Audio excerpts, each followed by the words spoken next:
the city of Buffalo, New York, a proud blue-collar city about 20 miles up the river from Niagara Falls. Buffalo was built with industries that brought the United States world prominence in the first half of the 20th century.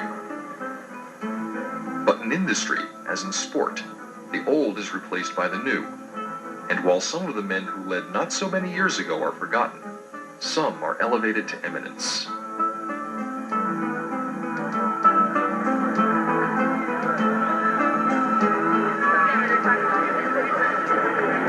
It is Saturday, the 26th of May, 1984. We're in Buffalo, New York, for the 1984 Olympic Marathon Trials for men for the United States. 176 are lining up on the starting line. We have 10 minutes before the start of the race. The weather in the high 60s, pretty humid. The 26-mile race begins in Buffalo, crosses into Canada, and finishes adjacent to Niagara Falls. 3 men will make the 1984 United States Olympic Marathon team. Sports reporter Tony Revis calls the race from the lead vehicle. Let's just get this baby underway on their face.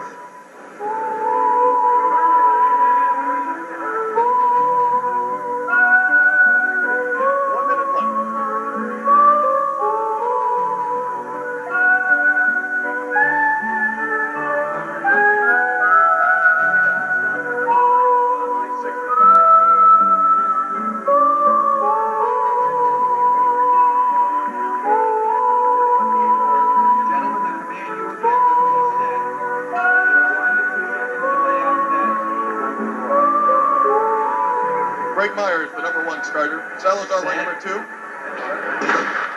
We're underway. The United States Men's Olympic Marathon Trials is underway.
Anyone in American marathoning is here.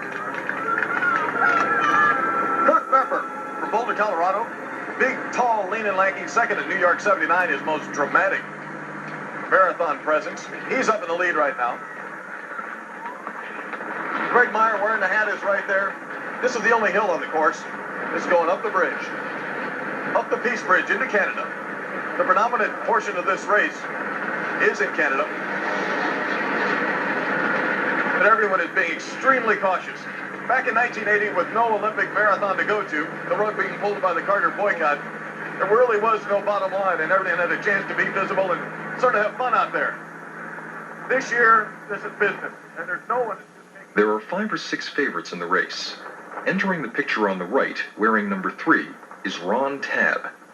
7 months earlier, Tabb had solidified his elite status with a sub-211 in New York. The Ron Tabb is spectacular.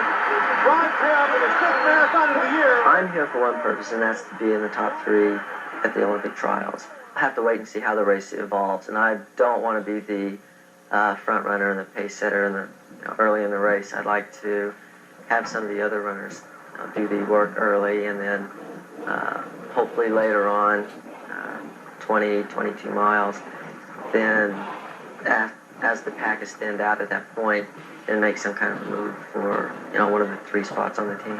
whatever it takes to get on the Olympic team in 1984 is what I'm going to go out and do. I have to run 2:08 to make the team, or if it takes 2:11 to make the team.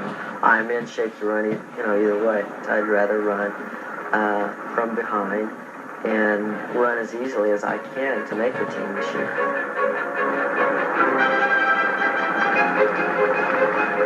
It's very difficult to see them not screaming second portion of this race.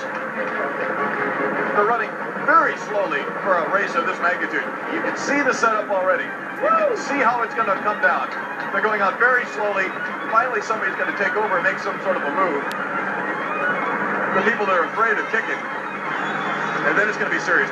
You just know they're going to blast when the time comes. Greg Meyer's sweating more than anybody. He's wearing a hat and he has trouble with sweat. Big, strong Polish runner. Greg Meyer wears the hat in number 1 as the fastest American marathoner in the previous year. Like it's going to be a war. In all my preparations, I've never once thought about, everybody says you're going to coast in at the end. I never see it as that. I see it as a war to the finish. In my mind, I'm geared towards running the full course as hard as I possibly can. Greg knows how to run hard. He won Boston the year before, exhibiting great speed, endurance, and tactical finesse.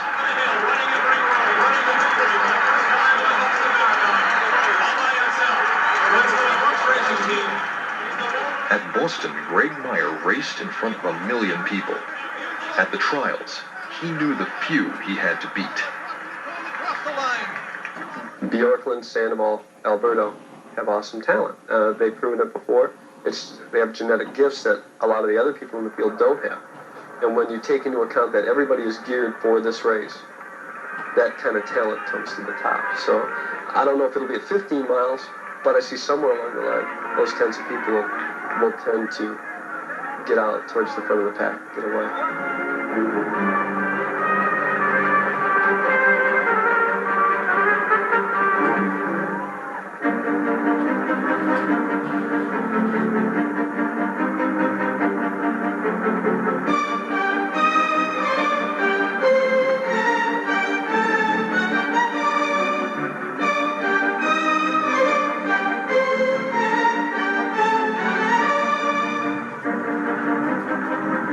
Predicted and promised 5 to 10 knot tailwind in actuality is a 10 knot headwind.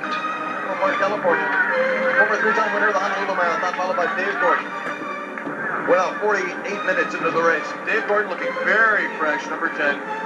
Right behind. Number 10 is Dave Gordon, the 1982 Honolulu champion. Dave has been within a step of the lead since the starting gun. He is at a high level of fitness for this race. I'm just a guy who happened to stumbled across a sport or a hobby that he happened to be good at, and once I discovered it, kind of just devoted my whole life to it. I made a decision before I even started this race that this is the race where I was going to be aggressive. And what I mean by that is, in every race, there comes a point when you have to decide whether you're going to go or you're going to back off and just kind of play the role as the also-ran. In this race, I decided if you're not in the top 3, 4th is as good as 5th. And so I decided when that decision comes up, I'm going to go with it. Dave Gordon stays aggressive in the front, but number 3, Ron Tabb, struggles to maintain contact with the lead pack.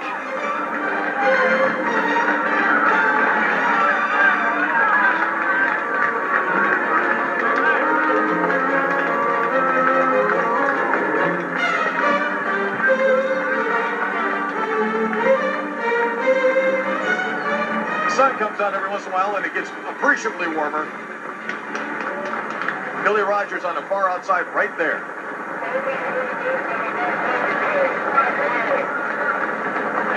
This is the lead pack.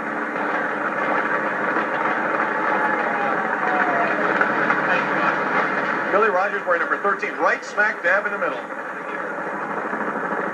It's wonderful to see the Billy in that lead pack.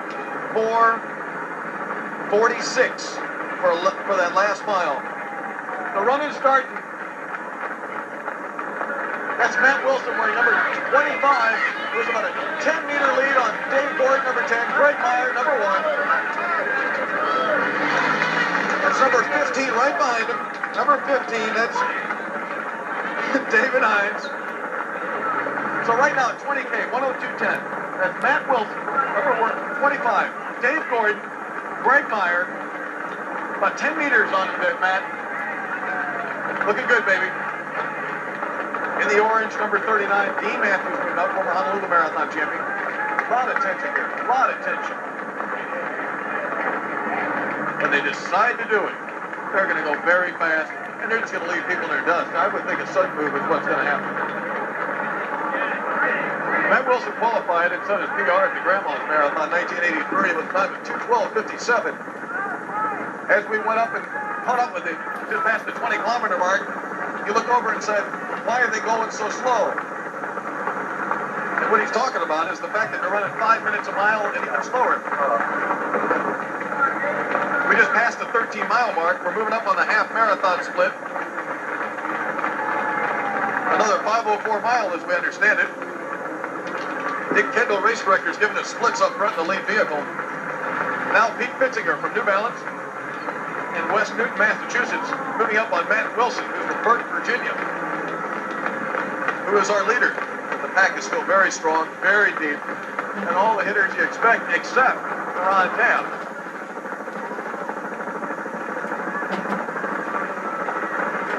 The pack 20 yards behind Matt Wilson and Pete Fitzinger is led by Bill Rogers. Rogers, nicknamed in the late 70s the Cruel and Deadly, is as tough as they come. Rogers has always raced well under pressure, and in the 1979 Boston Marathon, he again is at the front. The motorcycles, the 83rd running of the Boston Marathon is about to produce its winner, and it will be Bill Rogers, wearing number 1. Rogers turning it on. He's got the white Mickey Mouse bras. He's running. I don't really want to go out with the very fastest people. I want to be behind them a ways and try to keep them in sight and be able to watch them. I think that's the best way to run a marathon anyway. Though in the past I used to kind of lead a lot of marathons. This race I'll have to be behind a bit. Well, I've run 2:09 twice, and I've run 2:10 many times, but I don't know if I can run that fast again. My best marathon last year was 2:11:58. I think I've trained well for this race. However, to make the team will be very tough. You're always kind of playing it by ear in the middle of competition, though. I'm, of course, going to give it a try. That's why I'm here. You know, the Olympic trials are just to go for those top 3 spots. You try for that, you know? While Bill Rogers' best marathons may be behind him, the man in the lead, Pete Fitzinger, will not look back. I trained in New Zealand all winter, and they have this concept of being right on the day. It doesn't matter how you do 3 weeks before or 3 weeks after. It's that day of the competition, and I just sort of let the momentum of moving from the second pack to the first pack carry me up to this guy, Matt. Next thing, I sort of found myself in no man's land, in the lead, but with 12 miles to go. And I had 2 options. One was either to slow it up a little bit and let the guys catch me and run with the pack again. The other was to bust it up. If I'm able to make the Olympic team, I will have made a very smart move, and if I might be dropping out at 20 miles dead on jumping the river. Taking a bull by the horns. He's running pretty hard there now. Matt Wilson coming back on the back. Salazar, followed by Rogers. David Gordon up there still. Greg Meyer still up there. All the people you'd expect. All in this lead pack. We've still got lots and lots of racing ahead of us.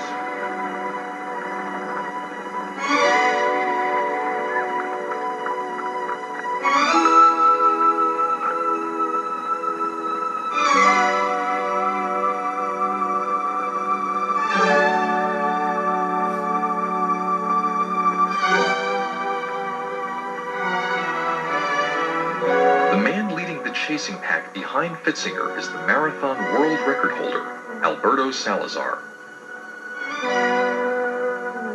Way back to my junior year, that year when I was training, first started training with the Greater Boston Track Club, I immediately started to identify with the marathon. That's what most of these runners were training for. Most of them were training for the Boston Marathon. And I felt that that was what was going to be my best event someday. The Olympic Trials Marathon is kind of an end in itself. You either make the top 3 and you go on to the Olympics, or you don't make it. And it's much more important than any other one race. And so there's a lot of stress and tension. And for a lot of these guys, I think it's tough. They're not used to it. I've been in that situation so many times. All those races where you're sick to your stomach with the fear and the tension and the stress that it's all today, there is no tomorrow. Salazar's introduction to the marathon was spectacular. While seasoned runners laughed, Salazar predicted a sub-2:10 in his first marathon, 1980 in New York. He ran the race according to his plan, at a pace based on his workouts at Oregon. His performance startled the press and the competition. He's got a good shot to be under 210. And this is help him out, ladies and gentlemen. This is Al Salazar. Let's help this man out. First time marathon, one of the most incredible athletic performances. 2:09:40 unofficially. 2:09:40 for Al Salazar at the New York City Marathon. I can't tell you how unbelievably amazing that is.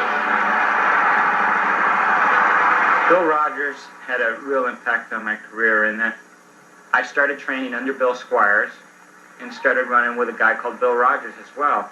And that spring, Bill Rogers went and ran the first Boston Marathon that he won. He ran 2:09, I think.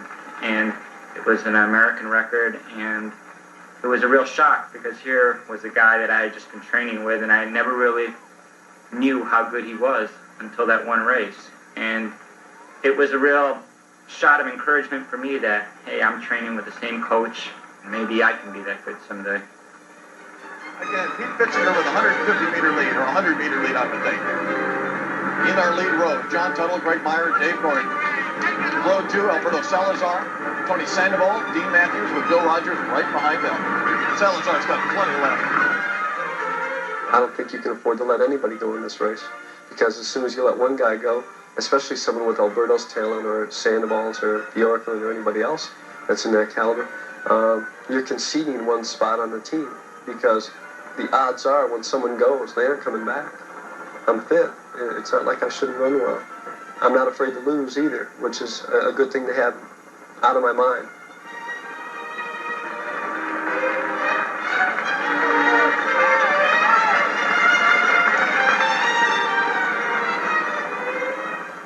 I remember asking about Fitzinger and someone remarking to me that he was for real, that he was a pretty good runner. Again, I guess his time maybe was faster, and I took him a little bit more seriously. And that was one of those decisions which I made at the time, was that I didn't feel that good that I wanted to pick it up and go with him, but I knew that I couldn't let him get too far ahead. I still felt that I could catch him in the end. But yet if I didn't, I knew that I could at least out-sprint most of these other guys. I felt that I had better track speed than any of these guys, and that I could much more afford to stay back in the pack and let Fitzinger get 100, 150 yards on us more than these others could. And so I was surprised that they stayed back, that they didn't go after him.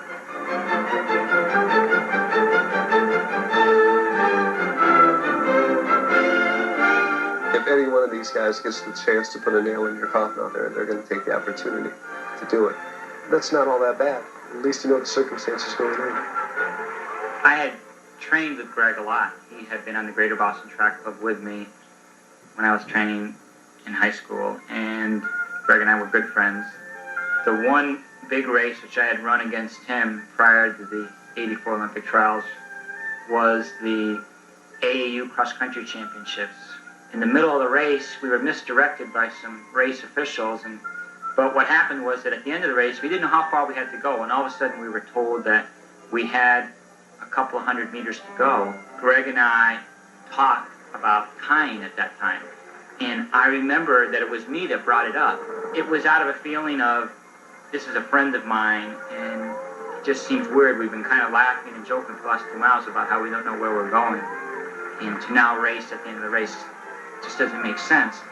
then I had second doubts about that again with about 200 meters to go, and I said, I don't think this is a good idea. So why don't we go ahead and just sprint for the finish? And he said, okay. So I said, all right, on the count of three, let's sprint for the finish. And so we counted to three, and we started sprinting, and Greg, of course, out-sprinted me. He had much better speed than I did. And after that, I just kicked myself. I thought, you fool. And that was a national championship. There's no such thing as a friend at the end of the race. I mean, you can be friends and be good sports about the outcome, but you just possibly gave away a national championship. So I remembered that going into this race, that irregardless of who I was friends with in that race, such as Bill Rogers and Greg Myers, guys who I felt I kind of owed something to, but kind of brought me under their wing when I started training with them in high school, I felt that this time in this race, I'm going to treat them the same as anybody else. I just really couldn't, either feel sorry or feel too friendly towards anybody in that race, that I had to make sure I got on the team.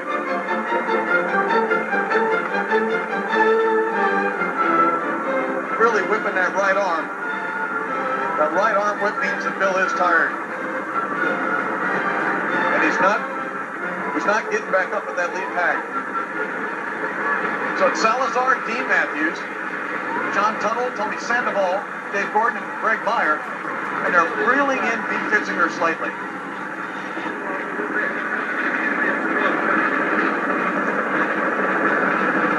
This is a fascinating race. But when the people have fallen off, they've fallen off again like a head wound, gaping. The big surprise so far, Ron Tabb was never part of it.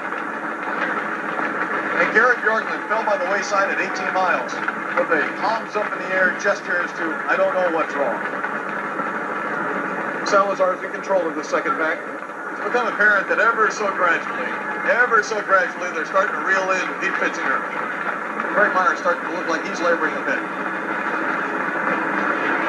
Yes, Greg Meyer definitely looks like he's laboring a bit. Again, the people most noticeably in control of this pack are Salazar and Tuttle. Salazar looking ultimately smooth up there. Tuttle is looking very smooth. Sandoval looking fairly good. Dave Gordon in control. Greg Meyer's definitely out the pace now. Greg Meyer definitely out the pace. Matthews breathing a little bit hard. Alberto Salazar has taken firm control of this race. We've seen the falls up in front of us. We've only got about 10 minutes left in this race.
Sandoval is back, Gordon is back, and it's now just Tuttle and Salazar chasing Fitzinger. It looks for sure that they're going to catch Pete Fitzinger, who's been in the lead from about 30 kilometers on. Tuttle and Salazar moving in on him. We're at 25.4 miles.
Salazar. Alberto turns around.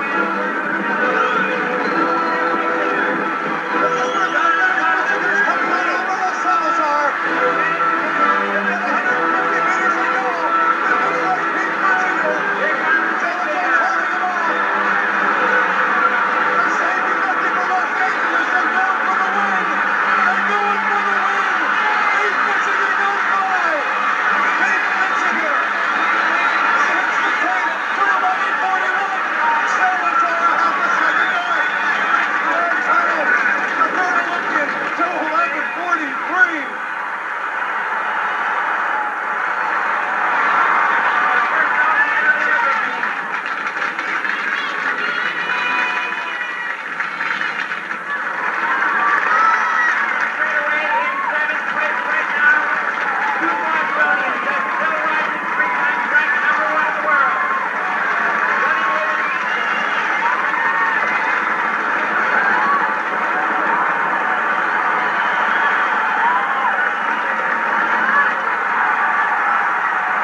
Invitational on a